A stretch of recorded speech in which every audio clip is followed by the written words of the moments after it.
The proverb "a fool and his money are soon parted" means that people who are careless, inexperienced, or lack good judgment will quickly lose their money.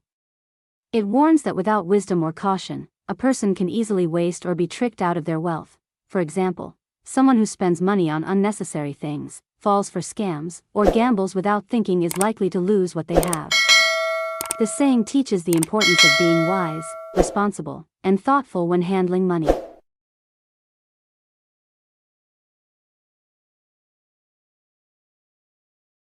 The proverb "after victory, tighten your helmet cord" originates from ancient China, and it is attributed to the famous military strategist Wei Zheng of the Tang dynasty.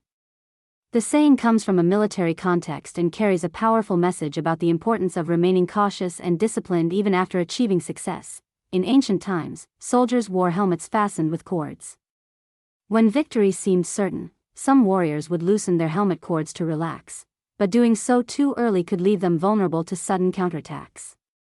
Wei Zheng used this expression to remind people that the moment after victory is often the most dangerous, because overconfidence and complacency can lead to downfall. Over time, the proverb came to be used more broadly, not just in warfare but in life and leadership. It teaches that success should be followed by vigilance and humility, not arrogance or carelessness.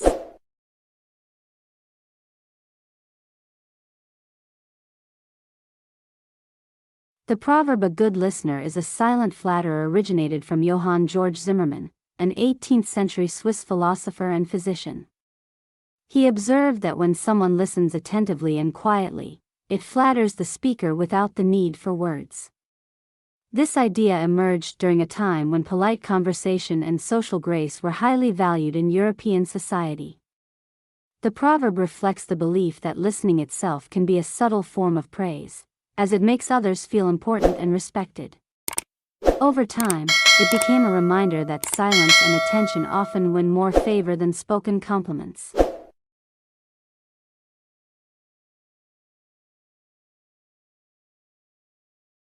The proverb "a goose quill is more dangerous than a lion's claw" originates from the 17th and 18th centuries, during a time when the power of the written word began to rival that of weapons and physical force.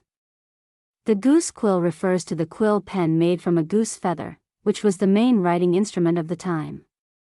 The saying suggests that writing, through letters, books, or political documents, can influence minds, stir revolutions, and change the course of history more effectively than brute strength or violence. It reflects the growing recognition of writers, philosophers, and journalists who used their words to challenge authority and shape public opinion. In essence, the proverb captures the timeless idea that intellectual power and persuasive writing can be mightier and more lasting than physical might, a sentiment closely related to the later phrase "the pen is mightier than the sword."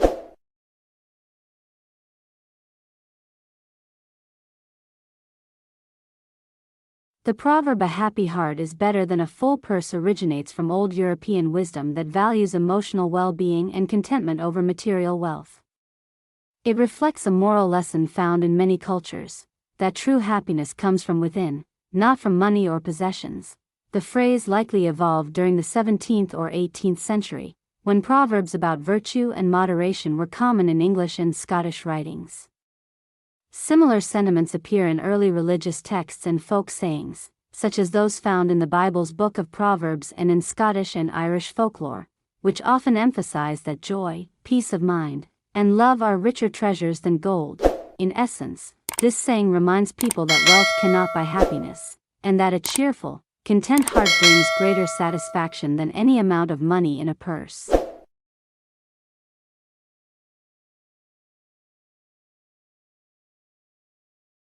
The proverb "a jack of all trades is master of none" originated in England during the 14th to 17th centuries.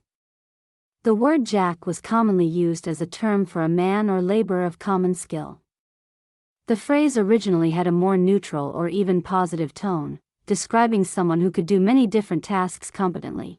The earliest known use appeared around 1612, when the English writer Geoffrey Minchell used the phrase "a jack of all trades" to describe a versatile person.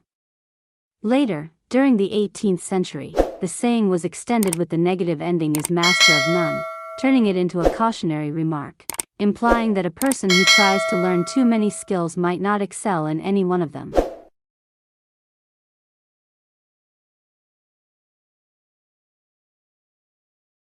The proverb "a journey of 1,000 miles begins with a single step" originates from ancient Chinese philosophy, attributed to the philosopher Lao Tzu, also spelled Laozi, who lived around the 6th century BCE.